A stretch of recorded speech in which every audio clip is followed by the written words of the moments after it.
नमस्कार दोस्तों, ट्रिकी गुरु अमित गुप्ता के YouTube चैनल में आज आपका फिर से स्वागत है।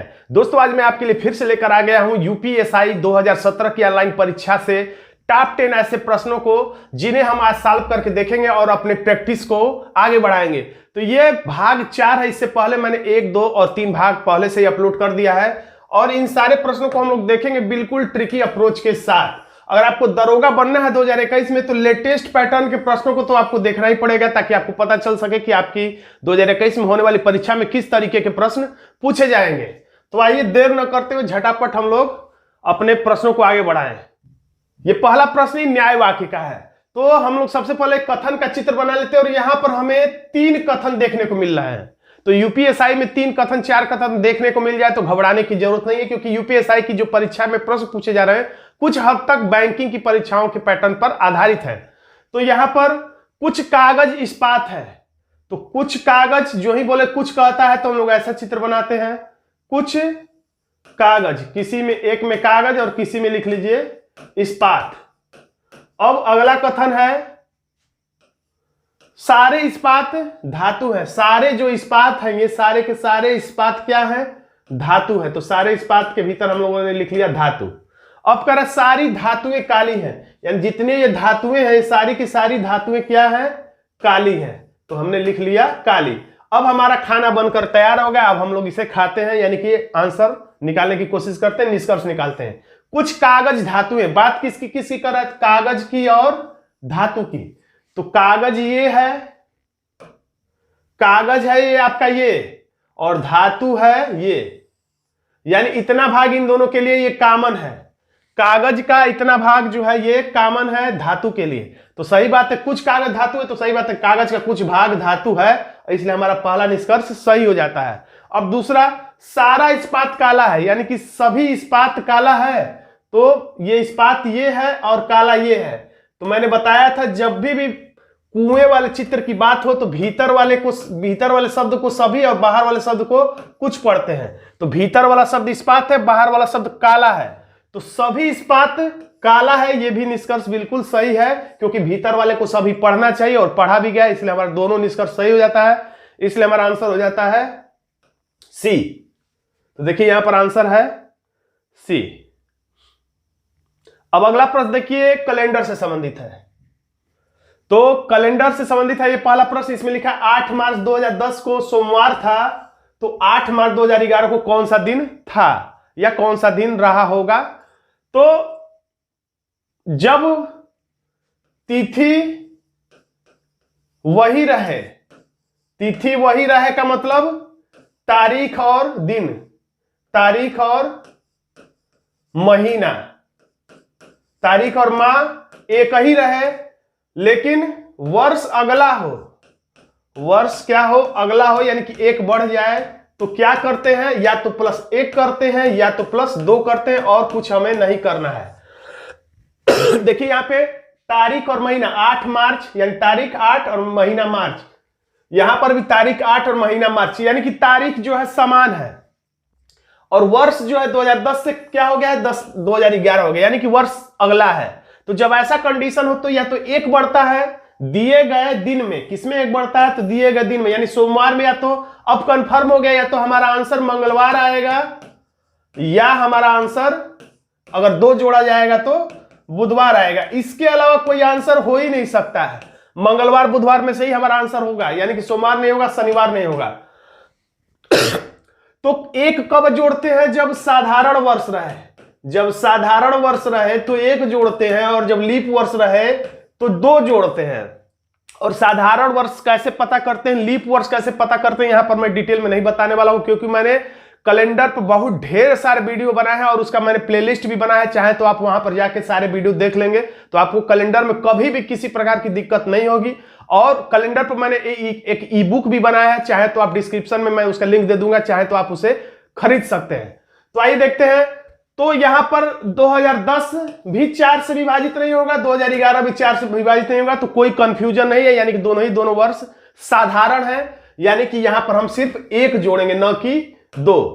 तो सोमवार में जब 1 दिन जोड़ेंगे तो मंगलवार हमारा आंसर हो जाएगा, और इस तरह से हमारा आंसर होता है डी। हमने यहां पर इतना विस्तार से चर्चा किया, लेकिन ये प्रश्न एक तरह से जीके टाइप का है, यानी देखिए और तुरंत 2 सेकंड में उत्तर टिक कर दिए अगर आपको कैलेंडर का सारा फंडा आता है। अब देखते हैं अगला प्रश्न। अगला प्रश्न है रक्त संबंध से, ब्लड रिलेशन से। तो ये यूपीएसआई 2017 की ऑनलाइन में परीक्षा में पूछे गए सारे के सारे प्रश्न है, इसलिए इसी पैटर्न पे आप तैयारी को आगे बढ़ा सकते हैं। टी जो है क्या है, बहु है। जब आपको बातें समझ में ना आए तो शुरू और लास्ट वाले को गोले में घेरेंगे तो आप समझ में आ जाएगा कि बहु किसको कहा जाए, टी को कि पी को, कि शुरू वाले को ही लास्ट वाला चीज कहा जाता है। यानी टी क्या है, बहु है। तो बहु जब भी होगी एक पीढ़ी नीचे होगी, बहु जो भी हो जब भी होगी नीचे होगी, सास एक पीढ़ी ऊपर होगी। तो टी क्या है, बहु है। तो टी को हमने लिख लिया बहु। अब बहु का मतलब कोई ना कोई फीमेल है, इसलिए हमने माइनस लिख लिया। तो टी बहु है और पी कहीं ना कहीं ऊपर होगी, तो पी हमने ऊपर लिख लिया। और बहु है ये इसकी, लेकिन ये ससुर है कि सास है ये क्लियर नहीं, क्योंकि ससुर भी होगा तब भी इसको बहु बोलेगा और सास होगी तब भी इसको बहु ही बोलेगी, इसलिए अभी इसका लिंग निर्धारित नहीं है। अब हम आगे पढ़ते हैं। और बहु का मतलब दिमाग में ये रख लीजिएगा कि ये इसकी पुत्री नहीं है, बल्कि ये इसके पुत्र से ये विवाह की होगी तब जाके इसे ये बहु कह पा रही है। अब हम आगे देखते हैं। पी को एक बेटी यू और एक बेटा डब्ल्यू है। पी को एक बेटी है, तो बेटी का मतलब हम लोग इधर बना लेते हैं, माइनस से दर्शा लेते हैं। पी को एक बेटी यू और एक बेटा डब्ल्यू है, तो इधर हम लोग बना लेते हैं दूसरे पुत्र को जो कि डब्ल्यू है। तो एक लड़की है एक लड़का है, तो ये बहु है, तो लड़की से तो विवाह की नहीं होगी, तो इसी के लड़के से विवाह की होगी। तो पति पत्नी का संबंध हम लोग ऐसे दर्शाते हैं। यानी इसके इसी पुत्र से विवाह करने के चलते पी इसको बहु कह रही है। अब क्या पूछा जा रहा है, तो यहां पर एक और बात ध्यान देने वाला है। डब्ल्यू का बराबर कौन है, ये नियम हमेशा याद रखिएगा, बहुत लोग इसमें कंफ्यूज रहते हैं। का बराबर कौन है, यानी कि का जिस नाम के आगे, यानी डब्ल्यू एक नाम है, यहां पे नाम की जगह पे डब्ल्यू लिखा है, तो जिस नाम के आगे का लिखा है उसी को बताना होता है कि वो कौन है। तो डब्ल्यू के आगे का लिखा है, यानी डब्ल्यू को ही बताना है कि ये कौन है, ये कौन है। तो इतना कंफर्म है कि ये पुरुष है। और किसके हिसाब से, तो टी के हिसाब से। तो टी के हिसाब से क्या है, तो ये पुरुष है और इसके लिए ये क्या है, पति है। अगर पति और पत्नी दोनों विकल्प रहेगा तो सिर्फ हम लोग पति को ही टिक करें। खैर यहाँ पे केवल पति ही लिखा है, इसलिए आपका काम आसान हो जाएगा। हमारा आंसर हो जाता है डी। अगला प्रश्न देखिए, समरूपता से संबंधित है। यहां पे लिखा है कास्टिज्म, यानी कि जातिवाद। यहां पर थोड़ी सी आपको इंग्लिश की जानकारी होना चाहिए, इंग्लिश के शब्दों की जानकारी होनी चाहिए, नहीं तो प्रश्न आने के बावजूद भी आप सॉल्व नहीं कर पाएंगे।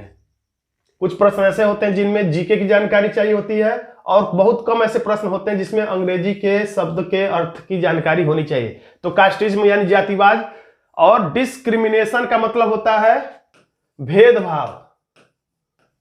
भेदभाव यानी कि अब शब्द का जब अर्थ पता चल गया तो आंसर आप आराम से लगा लेंगे। जातिवाद से क्या उत्पन्न होता है, तो भेदभाव। ये इस जाति का है, ये उस जाति का, ये मेरे जाति का, ये किसी और की जाति का है, तो ये क्या है, भेदभाव। यानी कहना चाह रहा है, इससे संबंध क्या बन रहा है कि जातिवाद से भेदभाव उत्पन्न होता है। जातिवाद से किस चीज का निर्माण होता है, भेदभाव का। उसी तरह से विमेन इंपावरमेंट, ये दोनों शब्द एक ही साथ है, यहाँ पे जगह नहीं इसलिए यहाँ पे है। विमेन इंपावरमेंट का मतलब महिला सशक्तिकरण, महिला शक्तिकरण, महिला शक्तिकरण लिख लीजिए। तो महिला सशक्तिकरण से क्या उत्पन्न होता है, तो इनजस्टिस, अन्याय होता है। महिला सशक्तिकरण यानी कि महिलाओं को अगर शक्तिशाली बनाया जाएगा तो क्या अन्याय होने लगेगा, नहीं, महिलाएं अन्याय नहीं करेंगी। लिबर्टी, ये भी नहीं होगा, लिबर्टी भी नहीं होगा। जेंडर इक्वेलिटी यानी कि लैंगिक समानता उत्पन्न होगी, तो बात सही है। लैंगिक समानता के बारे में एक अलग से चैप्टर है, देखिए मैं चैप्टर लिखने जा रहा हूं। लैंगिक समानता से संबंधित आपके मूल विधि और संविधान जो या अभिरुचि परीक्षण, उसमें एक यूपीएसआई में एक चैप्टर है लैंगिक समानता से संबंधित। तो यहां पर कुल मिलाकर हमारा आंसर ये हो जाए कि विमेन इंपावरमेंट यानी कि महिला शक्तिकरण से लैंगिक समानता उत्पन्न होगी, यानी कि लैंगिक रूप से स्त्री पुरुष में समानता उत्पन्न होगी। हमारा आंसर हो जाता है सी। अब देखिए अगला प्रश्न क्या कह रहा है, निम्नलिखित वाक्यों को पढ़ें और जवाब दें कि निम्न में से कौन सा दलील प्रबल है, यानी कि प्रबल तर्क और कमजोर तर्क। कुछ एक कथन होता है, उसके जवाब में कुछ तर्क दिए जाते हैं, कुछ तर्क कमजोर होते हैं और कुछ तर्क प्रबल होते हैं, प्रभावी होते हैं। तो हमें कुछ नियम भी है, इससे कुछ ट्रिक भी है। तो यहां पर मैं सारे ट्रिक्स का जिक्र नहीं करूंगा, डायरेक्ट हम लोग प्रश्न को सॉल्व करते हैं, क्योंकि एक तरह से ये मॉक टेस्ट है।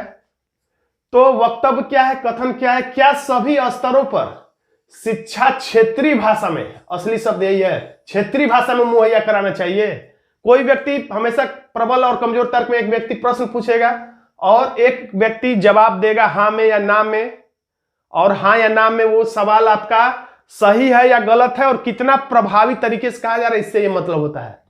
तो क्या सभी स्तरों पर शिक्षा को क्षेत्रीय भाषा में मुहैया कराना चाहिए, यानी कि जैसे आप मराठी क्षेत्र है तो मराठी में, हिंदी है तो हिंदी के, भोजपुरी है तो भोजपुरी में, यानी कि क्षेत्रीय भाषाओं में मुहैया कराया जाना चाहिए। तो तर्क एक में बोल रहा है दलील में कि हाँ, हाँ कह देने का मतलब ही हो गया कि हाँ क्षेत्रीय भाषा में मुहैया कराया जाना चाहिए।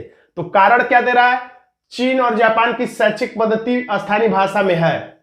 तो एक ट्रिक के रूप में हमेशा याद रख लीजिए, क्योंकि यहां पर प्रश्न यह है तो इसलिए मैं एक ट्रिक इसके लिए बता देता हूं कि जहां पर किसी भी अन्य देश का उदाहरण देकर अपने बात को तर्कसंगत ठहराने की कोशिश किया जाए, किसी देश का, किसी व्यक्ति का, जैसे गांधी जी, अहिंसा अच्छा है या बुरा है, तो हाँ अच्छा है क्योंकि गांधी जी पालन करते थे, तो ये तर्क प्रभावी नहीं है, क्योंकि आपने अपने तर्क को प्रबल बनाने के लिए किसी और के कथन का सहारा लिया, किसी और के विचार का सहारा लिया, या किसी की देखा देखी, किसी का नकल, किसी की देखा देखी, किसी का नकल या किसी का उदाहरण देकर, जैसे कहा जाए, एक प्रश्न आता है कि क्या भारत में कंप्यूटर शिक्षा को अनिवार्य कर देना चाहिए, तो हाँ क्योंकि अमेरिका में अनिवार्य है। लेकिन यह कथन प्रबल नहीं होगा, क्योंकि अमेरिका में क्या परिस्थिति है और भारत में क्या परिस्थिति है, दोनों जगह की परिस्थितियों में अंतर है, इसलिए वहां की देखा देखी केवल हम यहां पे लागू कर दे, ये गलत हो जाता है। तो हमेशा एक ट्रिक की तरह याद रखिए, अब उदाहरण देकर किसी बात को अगर कहा जाएगा तो वो तर्क प्रबल नहीं होगा, वो चाहे कितनी ही अच्छी मीठी बात हो। अब दूसरा तर्क में बोल रहा है कि नहीं, नहीं का मतलब क्षेत्रीय भाषा में नहीं देना चाहिए, ये कहना चाह रहा है। और तर्क ये क्या दे रहा है, यह रोजगार के अवसर को कम कर सकता है, कम कर सकता है, कितना देखिए संयमित भाषा का इस्तेमाल किया गया है, कम करता है नहीं, कम कर सकता है, संयमित भाषा है, सही बात है, रोजगार के अवसर को कम कर सकता है। कहीं हो सकता है अंग्रेजी की डिमांड हो या कहीं अन्य हिंदी की डिमांड हो और आप केवल क्षेत्रीय भाषा कन्नड़ या मलयालम या तेलुगु या भोजपुरी जानते हैं, तो हो सकता है आपको वो रोजगार न मिल पाए। भारत अपनी अर्थव्यवस्था का उदारीकरण कर रहा है और हमारी आर्थिक गतिविधियों में विदेशी उद्यमियों का एक बड़ा योगदान अपेक्षित है, मतलब विदेशी भाषा जानने वाले कर्मचारियों का चयन करना पसंद करेंगे। तो ये बात कुछ हद तक सही है और हमारा केवल दूसरा तर्क ही इसके हिसाब से प्रबल जान पड़ता है। हमारा आंसर हो गया बी, यानी केवल दलील दूसरा वाला सही है, प्रबल है, प्रभावी है। अब बढ़ते हैं अगले प्रश्न की तरफ।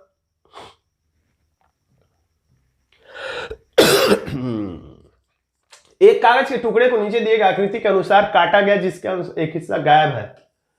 और जवाब में ये बिना प्रश्न पढ़े आप समझ जाएंगे कि यहाँ पे इसको किसको इसमें ला के फिट कर दिया जाए कि ये आकृति पूर्ण हो जाए। तो पहली बात, हमें ये जो आकृति चाहिए, एक लाइन ये चाहिए, एक लाइन ये चाहिए, यानी कि दाएं झुकी हुई आकृति चाहिए। तो इसमें ये घूम गए हैं साहब बाएं, इसलिए तो सर गलत हो गए। अब बाकी सभी विकल्पों में दाएं झुकी आकृति है, तो ए, सी और डी में से कोई होगा। तो एक आधार पर, दाएं बाएं झुकने के आधार पर विकल्प बी कट गया और ऐसा काटने में आपको 1 सेकंड से भी कम लगेगा।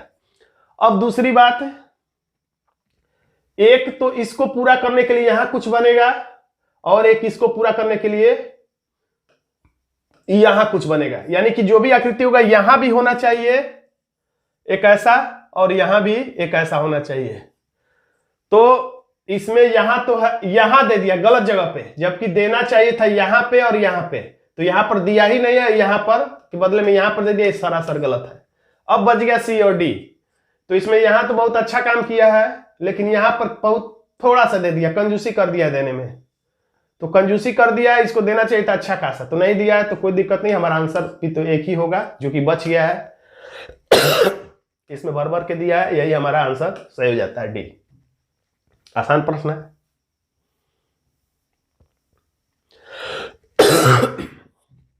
इस समय थोड़ा मैं कफ से परेशान हूं, तो इसको आप इग्नोर करिएगा इस आवाज को। अब देखिए यहां ए बी फिर एक्स वाई, यानी ये बढ़ते क्रम में है और ये बहुत ज्यादा आगे चला गया, फिर ई एफ आ गया। तो ज्यादातर में तो पहला से पहला ही संबंध होता है, लेकिन ये हमेशा जरूरी नहीं होता है। कैसे पता चलेगा कि पहले से पहला इस बार नहीं है? तो ऐसे पता चलेगा कि ए का एक्स और बी का डब्ल्यू से उतना अच्छा संबंध नहीं दिख रहा जितना कि नजदीकी संबंध ए का ई से और बी का एफ से देखा जा सकता है। रिलेशन इसका बहुत नजदीकी है, इसका रिलेशन इससे थोड़ा दूर का लग रहा है। चाचा के मामा के भाई के फूफा का लड़का काफी दूर चला गया, और ये लग रहा है कि काफी नजदीकी रिश्ता है। तो अब हम लोग देखते हैं ए और ई में कितना अंतर है। तो जहां से चलते हैं उसको छोड़ के और जहां पहुंचते हैं उसको लेकर हम लोग गिनते हैं, अगर उंगलियों पर गिनना है तो ए को हम लोग छोड़ के गिने, बी सी डी और ई को लेना है ई। तो कितने उंगलियां लग गई? 4, यानी कि +4 हुआ है। अब बी से चलेंगे और एफ तक, यानी बी को छोड़ के गिनेंगे और एफ को लेकर, तो बी को छोड़ के सी डी ई एफ, यानी यहां भी +4 है। तो आपको जो नहीं कि उंगली पर ही गिनना है। आपको अगर वर्णमाला क्रम याद है तो आप समझ जाएंगे कि ई है 5वें नंबर पर और ए है पहले नंबर पर, 5 में से 1 निकालेंगे 4, एफ है 6वें नंबर पर, बी है दूसरे नंबर पर, 6 में से 2 निकालेंगे 4। ऐसे भी आप कर सकते हैं। अब यहां से अगर बड़ा होगा, एक एक छोड़ के यानी अंतर है। ई है तो F G H I 4, F है तो जी एच आई जे 4 है। अब इसको छोड़ के यहां आएगा, इससे हमें कोई मतलब नहीं है। तो ये तो हो गया बिना आंसर का। यहां से हम लोग डायरेक्ट कहां आए थे? यहां पर, और यहां से कहां आए थे? यहां पर। अब यहां से बाहर चले जाएंगे, लेकिन हमारा आंसर यहां पे छूट गया। तो हमारा आंसर आएगा इससे यहां पर निकालने पर, और इसका संबंध होगा इससे। जो आंसर है मैं उसको क्लिक कर रहा हूं ताकि आपको समझ में आए। अब ए बी का रिलेशन होगा ई एफ से, तो इसको तो हम लोग देख ही चुके हैं। हमारा एक्स और डब्ल्यू का संबंध होगा इस प्रश्नवाचक जगह से, और प्रश्नवाचक वाले का संबंध होगा पी क्यू से। तो यहां पर एक्स और डब्ल्यू है, और एक्स से डब्ल्यू जो है वो पहले आता है। जैसे इसमें ए बी है, ई एफ है, यानी बढ़ते क्रम में, लेकिन ये डब्ल्यू एक्स जो है या एक्स डब्ल्यू है ये माइनस में जा रहा है। तो ये हमें पहला इशारा दे रहा है कि अब माइनस में आगे बढ़ेगा। अभी तक तो हमने +4 देखा था, लेकिन ये इशारा कर रहा है जैसे ए बी प्लस में था, ई एफ भी प्लस में था, आई जे भी प्लस में था, लेकिन ये एक्स डब्ल्यू जो है ये -1 है। तो हमें ये इशारा कर रहा है कि आगे कार्यक्रम माइनस में होगा। और दूसरा इशारा हमें यहां मिल जा रहा है कि इसका संबंध इससे होगा और इसका संबंध जब इससे होगा, तो यहां पर देखिए पी और ओ आया है जो कि एक्स और डब्ल्यू से पहले है, यानी यहां पर भी ये माइनस ही हो रहा है। तो +4 किए थे तो हम लोग प्लस इस बार -4 कर लेते, क्योंकि ज्यादातर रीजनिंग में ऐसा ही पैटर्न चलता है। तो एक्स है 24 नंबर पे। एक साथ आपको वर्णमाला के सभी अक्षर याद होने चाहिए, याद रहेगा तभी आपकी स्पीड बढ़ पाएगी। और कोडिंग, डिकोडिंग, समरूपता और ऐसे कई चैप्टर हैं जिसमें आपको वर्णमाला का क्रम याद रहेगा, तो आपकी स्पीड बढ़ाने में मदद करेगा। तो 1 से 24 नंबर पे 24 में से 4 निकालेंगे तो 20 आएगा, 20वां अक्षर होता है टी। अब डब्ल्यू आता है 23 नंबर पर, 23 में से 4 निकालेंगे तो 19 आएगा, 19वां अक्षर होता है एस। यानी यहां पर क्या होगा? टी और एस। तो टी और एस, तो टी और एस लिख देने पर हम लोग अभी आंसर को टिक नहीं करना है, हमें अभी चेक करना है कि आगे भी वो जारी रह रहा है कि नहीं। तो टी में से फिर टी मतलब 20 में से 4 निकालेंगे तो आ जाएगा 16, 16वां अक्षर पी है, यानी कि बिल्कुल सही है।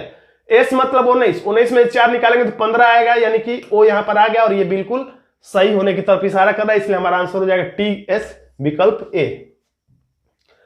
याद रखिएगा, मुझे समझाने में समय लग रहा है, आपको परीक्षा में प्रश्न सॉल्व करने में समय नहीं लग रहा। मैं इसलिए जानबूझ के देर से समझा रहा हूं आराम से, ताकि हर एक छात्र को समझ में आ सके।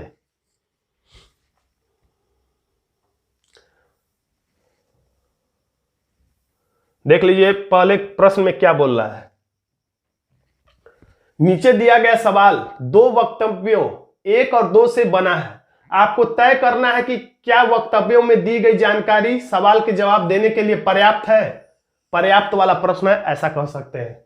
दोनों वक्तव्यों को पढ़ें और सही जवाब का चयन करें। तो परीक्षा में इतना सब कुछ पढ़ के अपना समय नुकसान नहीं करिएगा।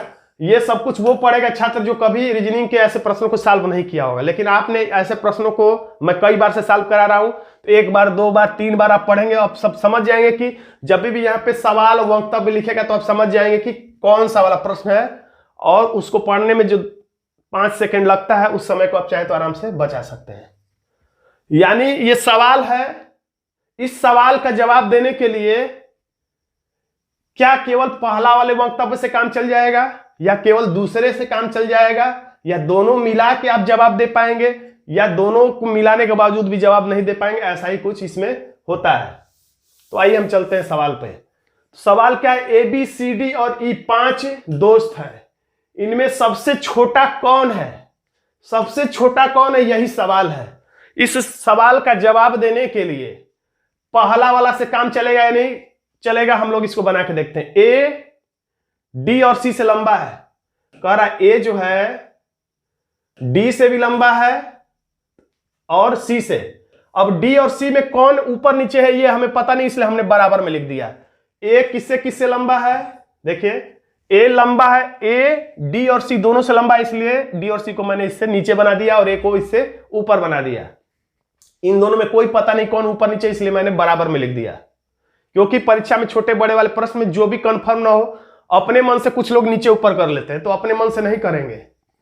अब कह रहा कि ई ए से लंबा है, ई जो है ए से भी लंबा है। देखिए ई जो है ए से भी लंबा हो गया, ठीक बात है। ये पहला वाला था, इतना क्या, इतने से आप बता सकते हैं कि इसमें 5 दोस्तों में सबसे छोटा कौन है? नहीं बता पाएंगे। अभी तो 4 ही लोगों की बात हुई, वो भी उसमें भी ठीक से 4 लोगों की बात नहीं। डीसी का पता ही नहीं है कौन सबसे छोटा है, डी नीचे होगा कि सी नीचे होगा पता नहीं है, तो केवल पहले से तो बताया ही नहीं जा सकता है। अब चलिए उसमें दूसरा भी जोड़ लेते हैं और देखते हैं। एफ इन सभी से लंबा है, एफ जो है इन सब से लंबा। अब मेरे पास जगह नहीं है, लेकिन आप इसी के ऊपर समझ लीजिएगा कि एफ है। एफ इन सभी से लंबा है, इन सबसे लंबा है, तो सबसे लंबा है ये तो पता चल गया कि एफ है, और उससे छोटा ई है और उससे छोटा ए है। लेकिन डी और सी में कौन छोटा है ये अभी भी पता नहीं चला। यानी हम कह सकते हैं दोनों इस सवाल का जवाब देने के लिए दोनों मिल भी जाएं, कूट दोनों का चित्र बना भी ले जाए, तभी भी हम लोग नहीं दे पाएंगे। यानी हमारा आंसर हो जाता है विकल्प ए। यानी कि वक्तव्य 1 और वक्तव्य 2 दोनों में मौजूद आंकड़े सवाल का जवाब देने के लिए पर्याप्त नहीं है, यानी कि काम नहीं चल पा रहा, जवाब दे नहीं पा रहे हैं। अगला प्रश्न देखिए,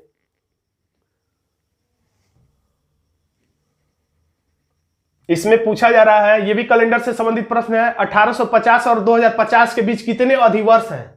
अधिवर्ष मतलब अधिक वाला वर्ष। अधिक वाला वर्ष का मतलब साधारणतः 365 दिन का एक वर्ष होता है, लेकिन कभी कभी 366 दिन यानी एक दिन अधिक वाला भी वर्ष होता है, यानी कि कुल मिला के लीप वर्ष पूछा जा रहा है।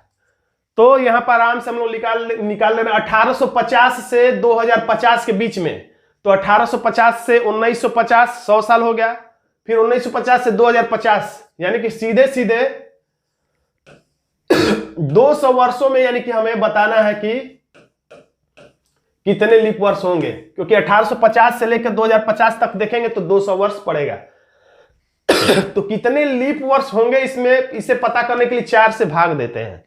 तो 4 से भाग देंगे तो 4 5 20 और ये 0, यानी कि सामान्यतः देखा जाए तो 50 क्या पढ़ेंगे, सामान्यतः 50 लीप वर्ष पढ़ना चाहिए। लेकिन इसमें कुछ अपवाद और झंझट भी है।